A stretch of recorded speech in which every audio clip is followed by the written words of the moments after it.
You're welcome back. This is NewsFile. It's your most authoritative news analysis platform. And I'm your host, Samson Ladi Ayenini. I summarize my take and I title it, GetFund Cannot Give Scholarships. The Law Prohibits It. As I promised last week, this is what I have.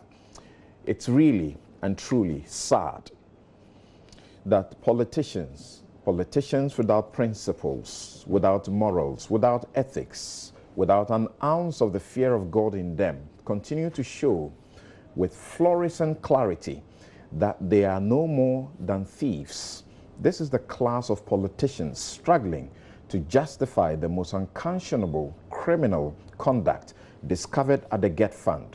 What else are you if you justify the sinful diversion of forced collective charity contributions to public servants who can afford a public-funded life of luxury? It gets even worse as poor, blind, loyalist party foot soldiers jump to the defense of those robbing them of a chance of a reasonably dignifying life from an education.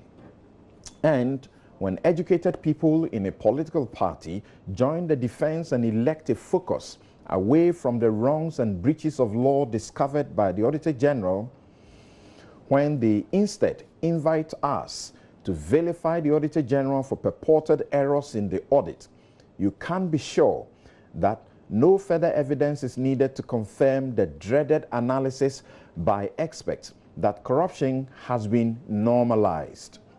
Do you still harbor the slightest doubt about the 2019 Afrobarometer finding that 61%, that is 6 out of 10 Ghanaians, say they won't report corruption for fear of some form of retaliation and victimization, regardless of the majority verdict, that corruption is somewhat or a lot worse now?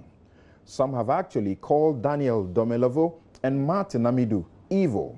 My prayer is, dear God, bless Ghana with many more of such evil men who hate corruption and specialize in exposing, naming, shaming, and punishing thieves who seek public office to line their pockets at the expense of the poor and our collective socio-economic development and welfare. Whatever legitimate issue there may be with an aspect of the audit, it never will change the finding of facts that GetFund from 2009 unlawfully and with impunity stopped allocating the Scholarship Secretariat its portion of funds for gifted but needy students. 2, that GetFund unlawfully and with impunity usurped the lawful functions of the Scholarship Secretariat by taking over the job of receiving, processing, and granting scholarships to gifted but needy students. 3, that GetFund, while breaking the law with such impunity, did not establish any proper systems, policies, and procedures for administering scholarships from 2012 to 2017, a mess the present managers claim they are fixing. 4, that GetFund with impunity breached the object of the trust or trust fund and illegally funded foreign scholarships outside of its mandate. And 5, finally, that GetFund within the audit period exceeded its budget allocation by 300%, 100%, and over 60%. I don't get it. Why or which hands has been compelling managers to give what they don't have each year from 2012 to present? Read my take, and I show clearly the predictable certainty of the law that prohibit GetFund from giving scholarships.